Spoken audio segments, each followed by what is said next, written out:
오늘 사도행전 우리 4장 12절, 사도행전 4장 12절 말씀을 일단 한 절 읽겠습니다. 사도행전 4장 12절. 다른 이에게서는 구원이 없으니 천하에 구원받을 수 있는 다른 이름을 우리에게 주신 일이 결코 없기 때문이다. 아멘. 자, 우리 시대에는 이 구원에 대해서 그렇게 긴박함, 이제 교회가 구원에 대해서 긴박한 그런 어떤 마음이 별로 없는 것 같다는 생각이 들어요. 그러다 보니까 구원파 같은 사이비 이단이 또 득을 보는 거예요. 그러니까 우리 많은 교회들이 이 구원에 대해서 그렇게 크게 절박하게 또 긴급하게 또 굉장히 중요하게 이렇게 막 이게 우리 교회에서 증거하고 가르치고 어떤 신앙의 이런 부분을 강력하게 강조를 해야 되는데 지금 세대에는 이제 그런 것들이 상당히 부족합니다. 심지어는 이제 많은 복음주의 그 저자들의 글을 보면은 구원을 아주 하찮게 여기더라고요. 구원을 하찮게 여겨요.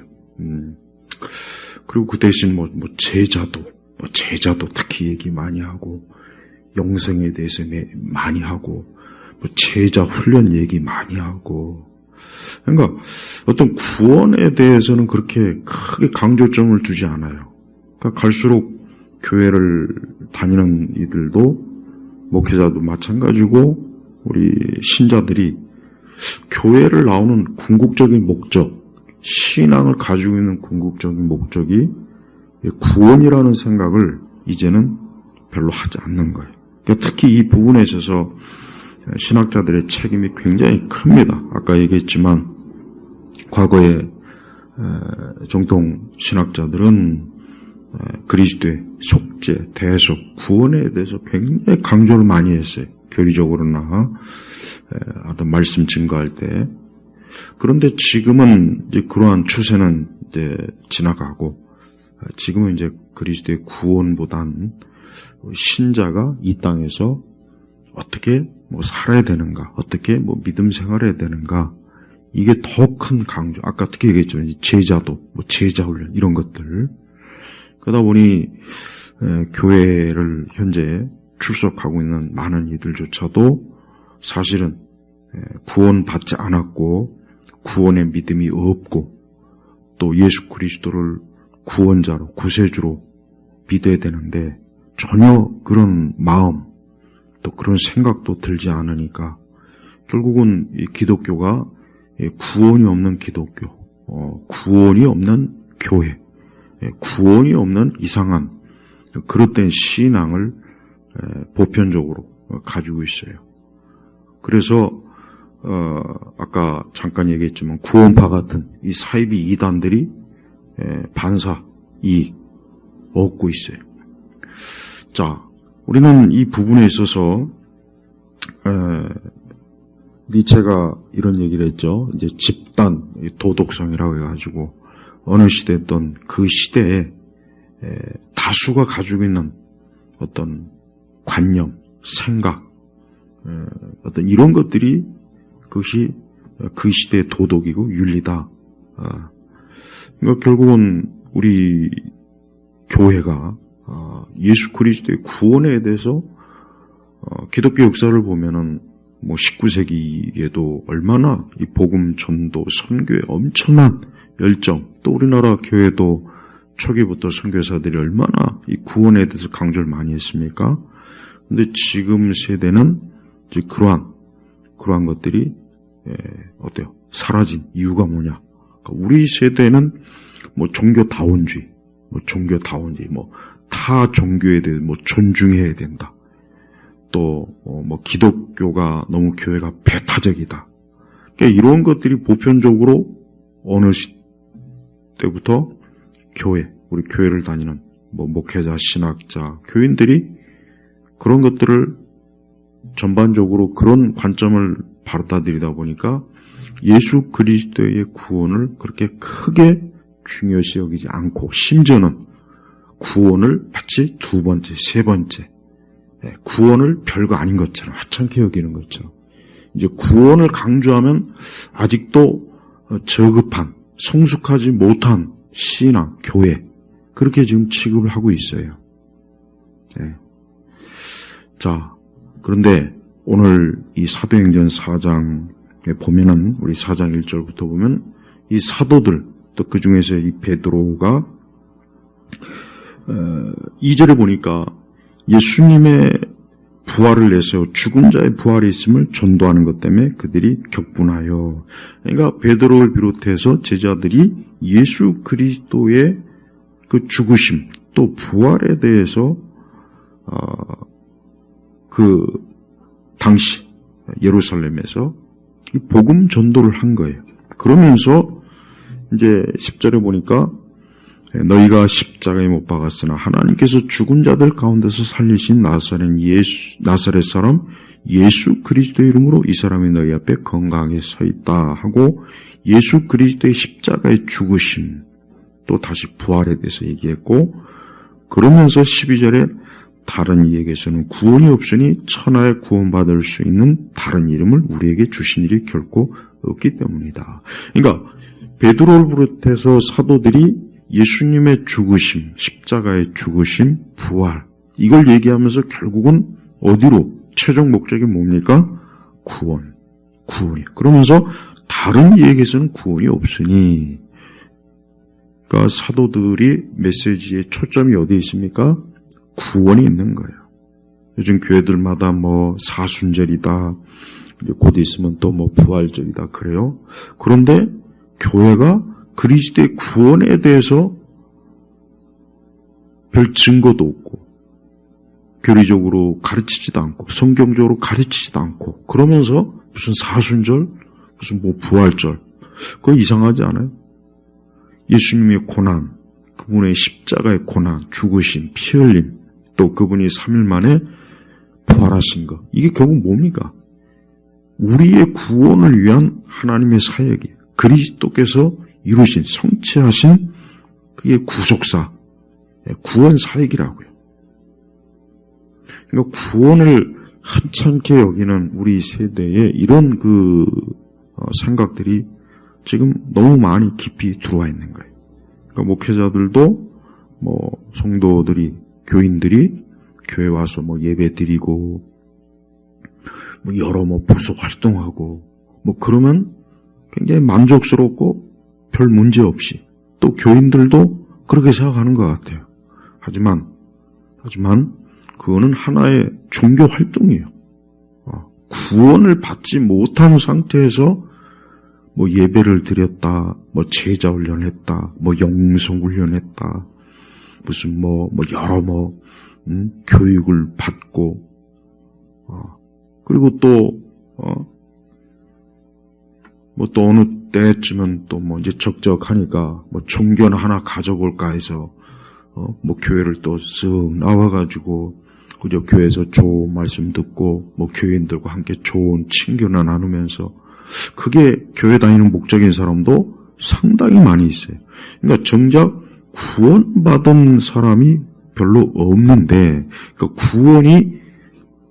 구원에 대한 말씀과 그 내용, 구원의 중요성, 또 자기가 구원받은 것에 대한 절대적인 믿음의 확신, 그런 것 없이 교회를 그냥 편한 마음으로, 가벼운 마음으로, 아주 부담 없이 교회 와서 교제하고 사람들과 그저 재미있게 서로 나누고, 또 교회 각종 여러 부서 활동하면서, 그게 그냥 그 맛에 그냥 교회 나오는 사람들이 많아요.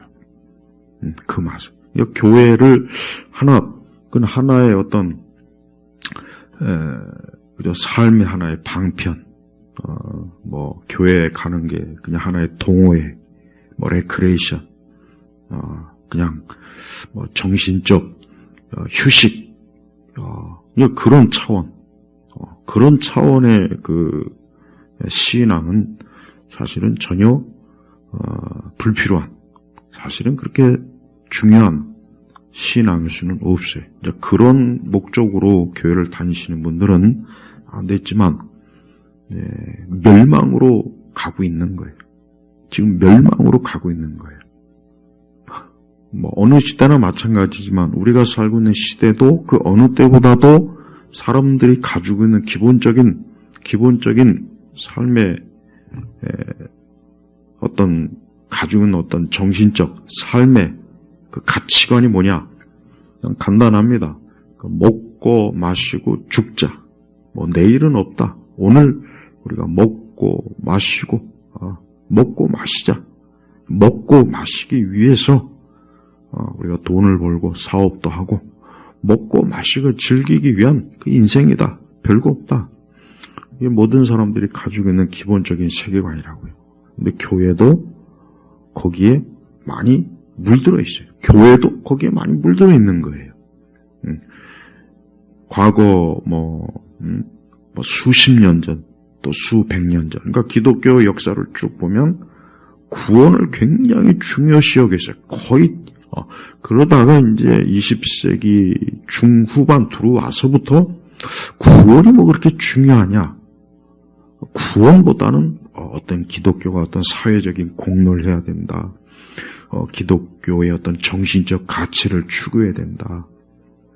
그러니까 기독교가 이 세상에 어떤 영향을 미치는가, 이걸 더 중요시 여깁니다. 이걸 더. 그러다 보니까 교회가 거기에 초점을 둔 그런 형태의 메시지, 교육, 활동, 거기에 집중했어요. 그러니까 정작 예수님이 이 땅에 오신 궁극적인 목적이 뭡니까? 우리를, 죄인을 구원하시기 위한 거예요. 근데 바로 이 부분에 있어서도 이제는 신학이 이걸 중요시 여기질 않아요. 이제는 예수님이 이 땅에 오신 것은 무슨 왕의 선포라는 동, 아주 교묘하게 죄인들의 구원을 성취하시기 위해서 이루시는 하나님의 그 거룩한 구속의 사역을 뒷전으로 자꾸 모는 거예요. 그러니까 기독교가 하나의 감상주의적인 종교로, 감상주의적인, 하나님이 하신 일을 그저 지켜보면서 예수님이 우리의 왕이다. 예수님이 우리의 왕인 건 당연한 거예요. 그런데 그분이 십자가에서 죽으시고 고난당하시고, 그러니까 교회에서 거듭났다, 중생했다, 회심했다, 이런 말을 아예 언급도 안 해요. 미국의 많은 복음주의 교회들도 마찬가지예요. 많은 교회들이 그래요. 그러면서 어떤 활동, 기독교 문화 활동에 굉장히 전심전력해요. 근데 그래봐야 세상 문화에 비하면 아무것도 아니에요. 유치하고 그냥 별 볼 일 없어요. 오늘 베드로는 이제 우리가 사도행전 3장에서 놀라운 하나님의 역사가 있고, 사도행전 3장 19절에 뭐라 했습니까? 그러므로 회개하고 돌아서서 너희 죄의 씻음을 받아라. 죄의 씻음을 받아라. 왜 죄의 씻음을 받아라 하고 이런 메시지를 전했겠습니까? 그것은 어때요? 23절에 누구든지 백성 가운데 멸망당할 것이다 하면서 어때요? 그리스도, 구약에서부터 예언된 예수 그리스도, 그분을 믿지 않는 자는 멸망당한다는 메시지를 계속해서 지금 사도들이, 또 베드로가 이 말씀을 증거해요. 그러면서 이제 4장으로 넘어왔는데, 이제 이때는 굉장히 지금 사도들이 엄청난 지금 상황에 빠져 있어요. 뭐냐? 6절에 보니까 대제사장 안나스와 가야바와 요한과 알렉산더와 대제사장 가문에 속한 자들, 그러니까 이 사람들이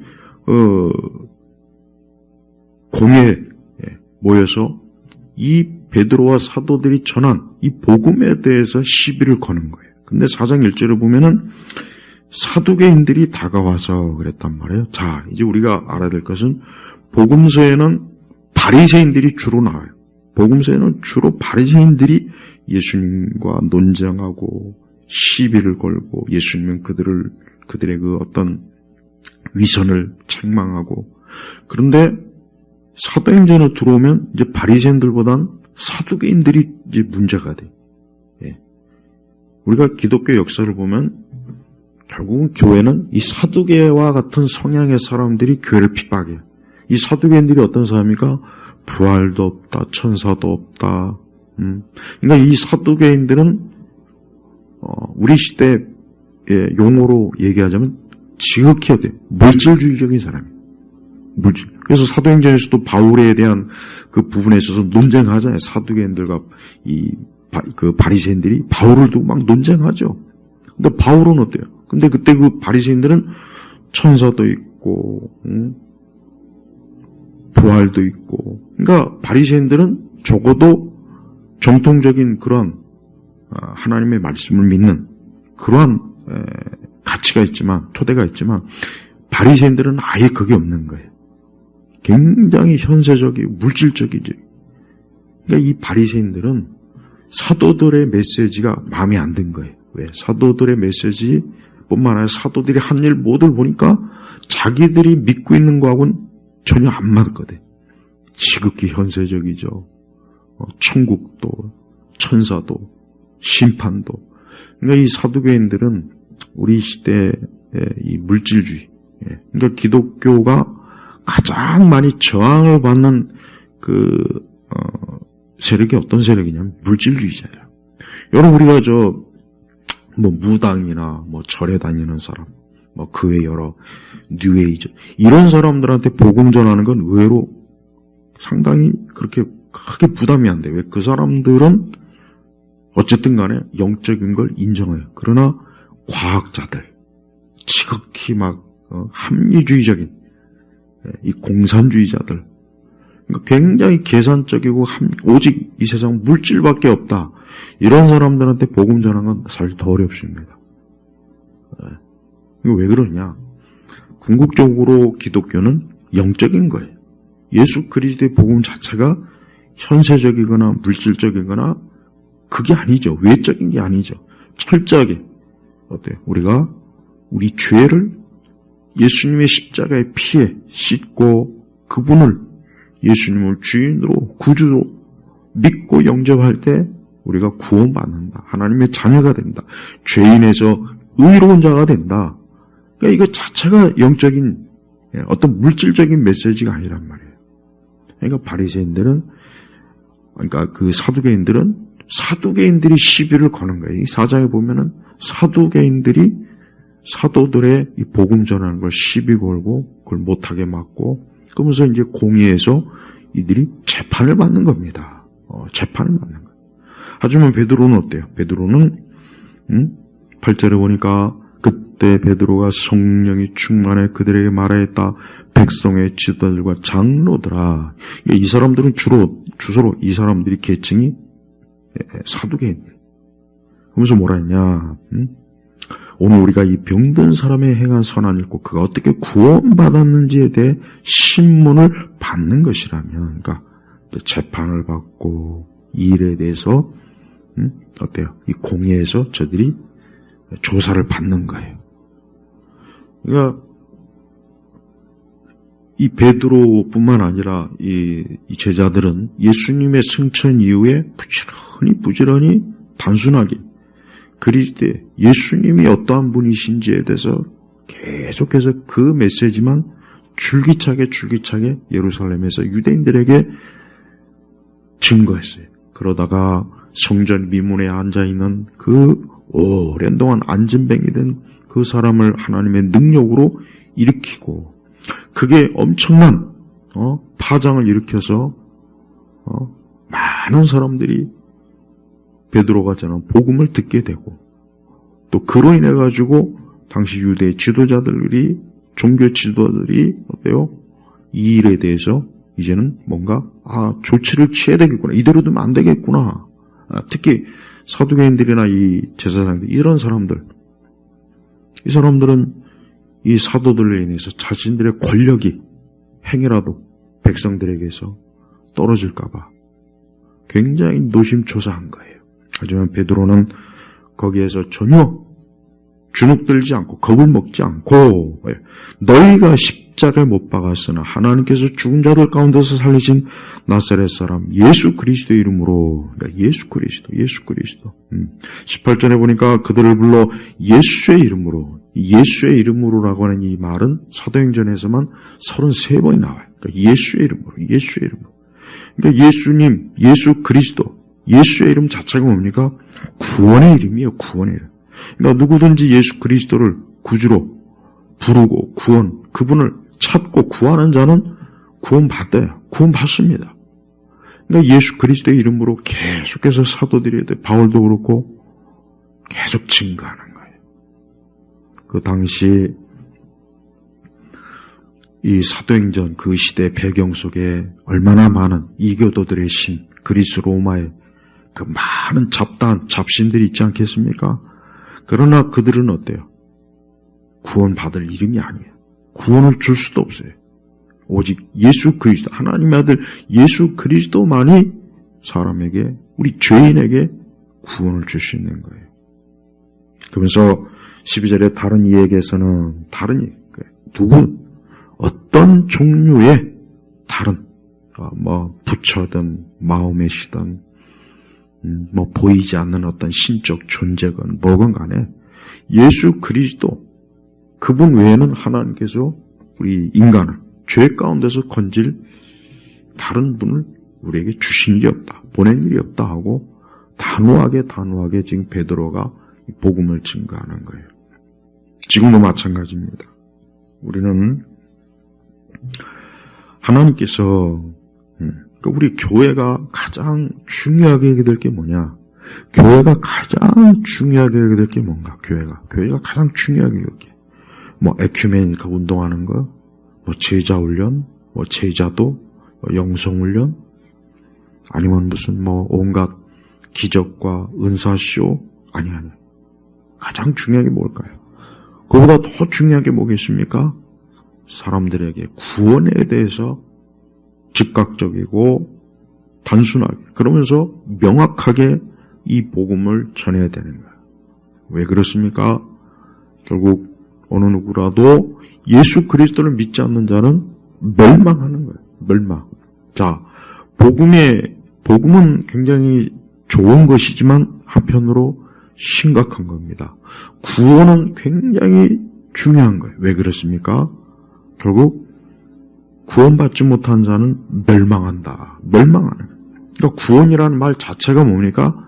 누군가는 영원한 사망과 심판에서 건짐을 받지만 누군가는 거기에서 건짐을 받지 못하면 반대로 죽음, 파멸, 멸망하는 거예요. 그러니까 우리가 이 땅에서도 누구누구가 구조받았다. 자, 구조받았다. 누구는 구조받지 못했다. 이게 뭡니까? 삶과 죽음의 차이가 거기서 갈리는 거예요. 그러니까 하나님께서는 인류를 구원하시기 위해서 예수님을 이 땅에 보내신 거예요. 근데 예수님을 보내셨는데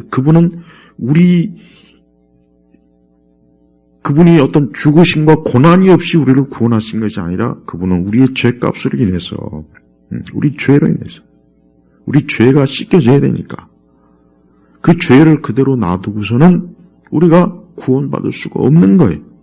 그래서 하나님은 예수님을 십자가에 죽으신 거예요. 그러니까 우리가 이 구원이 왜 중요하냐? 우리가 구원받는 것도 중요하지만 하나님께서 우리를 구원하시기 위한 하나님의 희생, 그리스도의 희생, 이게 굉장히 중요한 문제이기 때문에 그러는 거예요.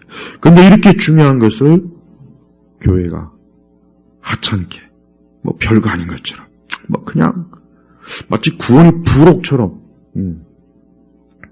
본질은 또 더 중요한 게 있고, 그냥 부록은 그냥 부록, 에피타이저로, 그렇게 여기는 거예요, 지금은. 그렇지 않습니까? 교회마다 구원에 대한 것들을 매주마다 강력하게 아주 강조할 때 그 교회는 바른 교회예요. 그러나 다른데 주안점을 주는 건 좋은 게 아니야. 결국 성경 전체는 하나님께서 우리를 구원하시고자 하는 하나님의 일에 대한 메시지. 우리는 이것보다 더 중대한 건 없어요. 자, 예수님이 승천한 이후에 제자들은 예수님 말씀하신 대로 성령의 강림을 기다렸어요. 그리고 저들은 성령이 오셨어요. 성령이 임재했습니다. 교회가 세워졌습니다. 이제 본격적으로 이제 신약 교회가 세워진 거예요. 성령님이 데뷔한 거예요. 바로 그러면서 베드로가 메시지를 전했으면 뭔 메시지입니까? 예수 그리스도가 구원자라는 메시지를 아주 명확하게 전한 거예요. 사도행전 4장 메시지도 똑같은 메시지예요. 다른 게 없어요. 왜 그렇습니까? 이게 바로 하나님께서 모든 사람에게 들려주고자 하는 생명줄, 구원의 길, 멸망을 가지 않도록 하시고자 하는 하나님의 뜻을 명확하게 보여주는 거예요. 얼마나 많은 인생들이 자기가 구원받지 못한 거에 대해서 이것이 얼마나 심각한 일인지를 몰라요. 자, 교회 바깥에 있는 사람은 뭐 어쩔 수 없죠. 그럴 수 있는 거예요. 그러나 교회 안에 있는 사람들조차도 자기가 죄 씻음 받고 구원 받았는지도 모르는, 아예 관심도 없고 거기에 대해서 조금 더 인식하지 않는다면 도대체 교회 다니는 의미가 뭐가 있겠습니까? 베드로는 왜 사도들은 다른 많은 전할 말이 있을 텐데 왜 유독 나사렛 예수 그리스도 그분에 대해서 그렇게 강력하게, 또 그분 외에는 구원이 없으니 천하에 구원받을 수 있는 다른 이름을 우리에게 주신 일이 결코 없기 때문이다. 갈라디아서는 바울이 다른 복음에 대해서 얘기했죠. 자, 다른 복음. 예수 그리스도의 그분이 우리의 구속주, 구원자라는 그 내용을 변개시킨 게 다른 복음이겠죠. 다른 형태.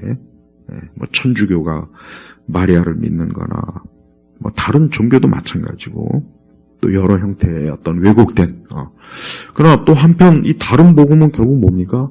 구원을 하찮게 여기는 거예요. 하찮게. 별거 없다. 구원이 별거냐? 우리는 이제 그런 구원에 신경 쓰지 말고 우리는 더 고상하고 높은 수준의 영적인 단계를 올라가자. 그런 내용들이 지금, 그런 내용을 가지고 있는 책들이 지금 거의 보편적으로 많이 쏟아지고 있어요.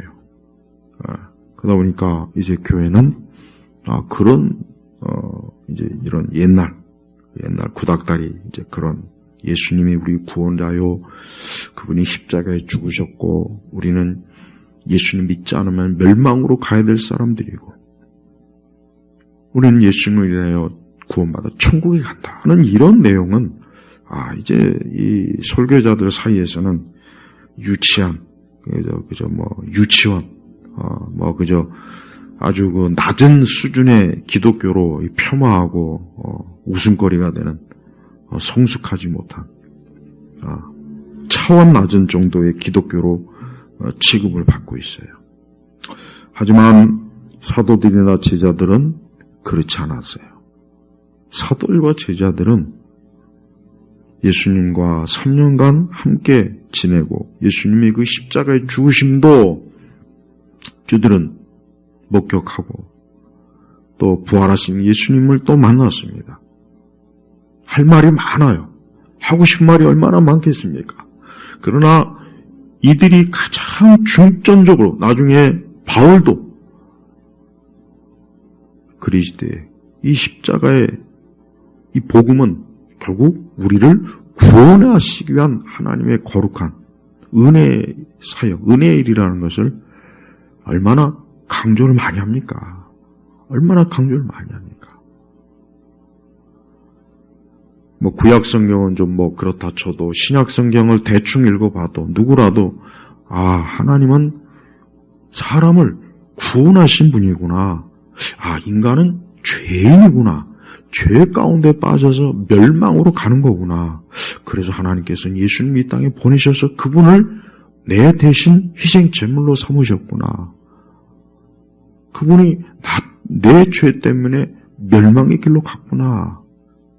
내가 그분을 믿지 않으면 나는 구원받지 못하는구나. 인간은 태생적으로 구원받지 못한, 거듭나지 못하고 중생하지 못하면 인간은 결국은 가장 비참하고 무서운 형벌 가운데 빠지겠구나. 이거를 사실 신약성경 전반에 걸쳐서 알 수가 있어요.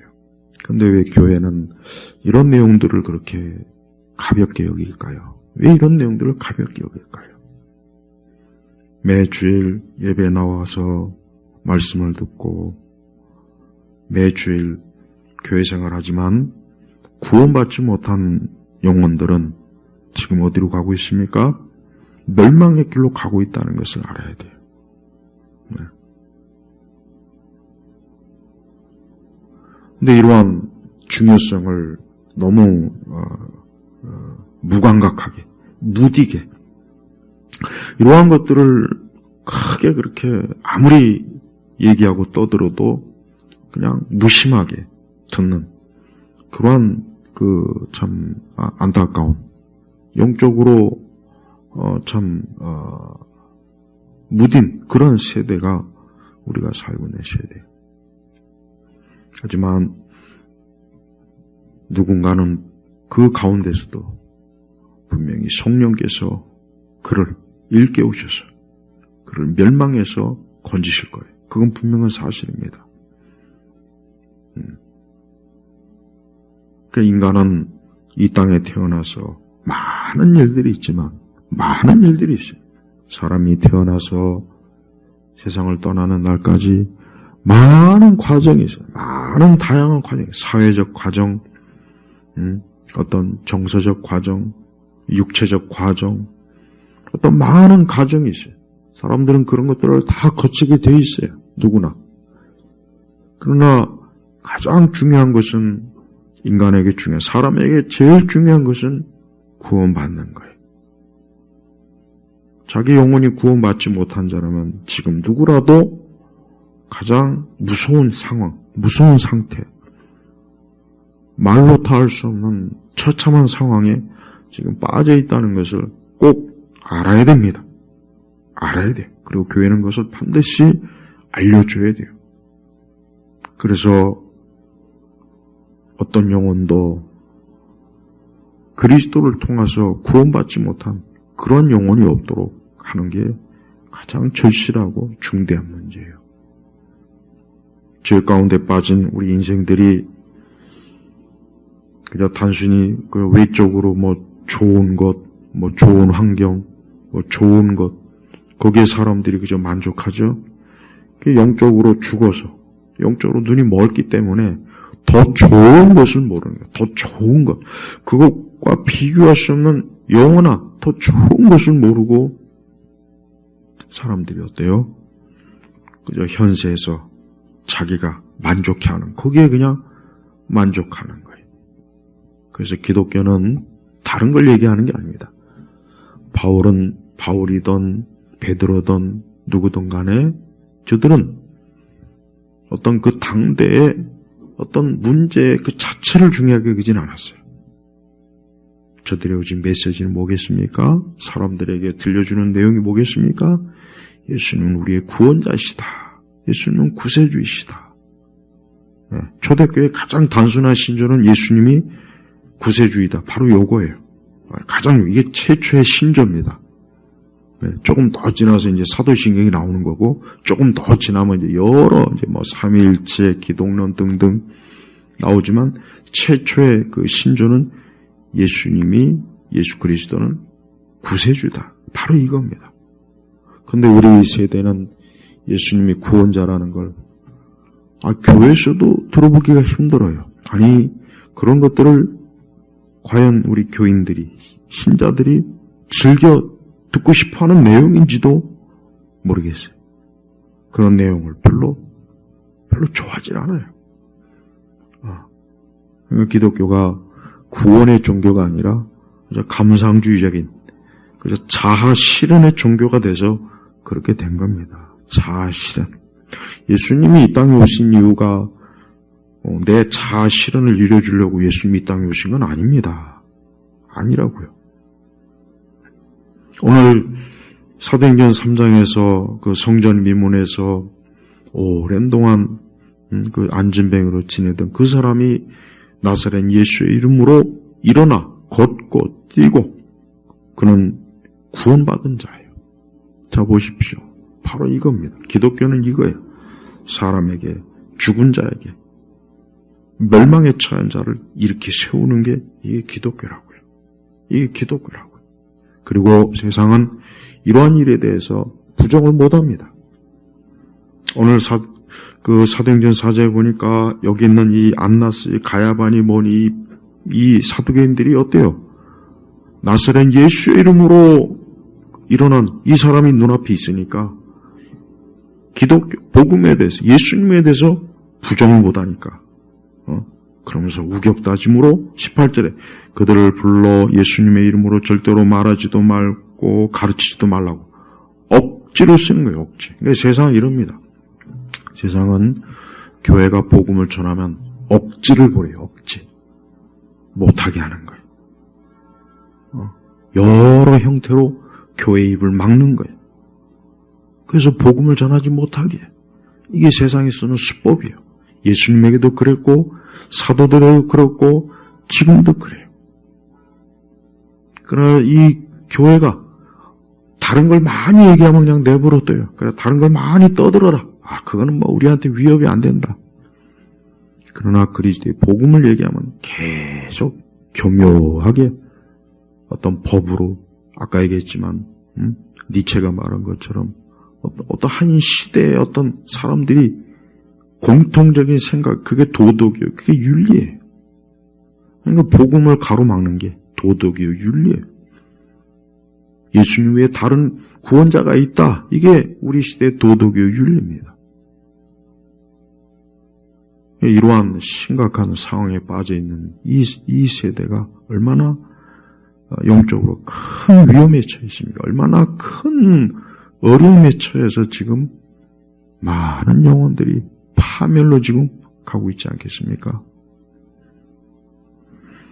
베드로는 그러한 어리석고 잘못된 강압에 굴복하지 않고 19절에 그러나 베드로와 요한이 그들에게 대답하여 말하였다. 하나님보다 너의 말을 듣는 것이 하나님 앞에서 옳은 일인지 판단해 보아라. 네. 베드로와 요한은 또 제자들은 우리는 하나님의 말씀을 듣고 하나님의 말씀을 증거하는 것, 하나님의 말을 듣는 게 우선이지 우리는 너희 권력자들의 말을 듣는 게 우선이 아니다. 이게 바로 요한과 베드로와 요한, 당시 초대교회 그 사도들의 믿음의 용기. 우리는 교회가 교회를 판단하는 가장 중요한 기준이 뭐냐? 그 교회가 사람들의 영혼을 구원하는 복음을 계속해서 증거하느냐. 이 베드로와 요한처럼 부지런히 예수의 이름, 예수 그리스도가 구원자라는 그분이 십자가에 죽으시고 부활하시고 내 영혼을 구원해서 나를 영생으로 천국으로 인도하실 분이라는 걸 부지런히 증거하는 그 교회가 성경에서 말하는 진정한 교회예요. 그렇지 않고 종교다운지에 빠져있는 에큐메니카 WCC를 추정하고 또 무슨 제자훈련에 빠져있고 영성훈련에 빠져있고 은사주의에 빠져있고 또 기독교 가요에 빠져서 맨날 주구장창 찬양이나 해대고 이런 교회는 안타깝지만 참된 교회로서는 매우 많이 부족한 그리고 많은 영혼들을 그냥 교회라고 하는 이 테두리 안에서 이 외적 교회라고 하는 테두리 안에 영혼들을 가둬놓고 그냥 양육하는 것밖에는 안 돼요. 오늘 이 말씀을 듣는 모든 분들 누구든지 다른 거 생각하지 말고 나는 예수 그리스도를 믿어서 십자가에 죽으시고 3일 만에 부활하신 그 예수님을, 그 하나님의 아들 예수님을 믿어서 구원받았는지 이 한 가지만 좀 생각해요. 다른 건 생각하지 마요. 병든 자가 병 낫는 게 제일 중요하죠. 마찬가지예요. 영원히 죽은 자가, 멸망에 처한 자가 구원받는 게 제일 중요한 거예요. 지금 다른 걸 따질 때가 아니에요.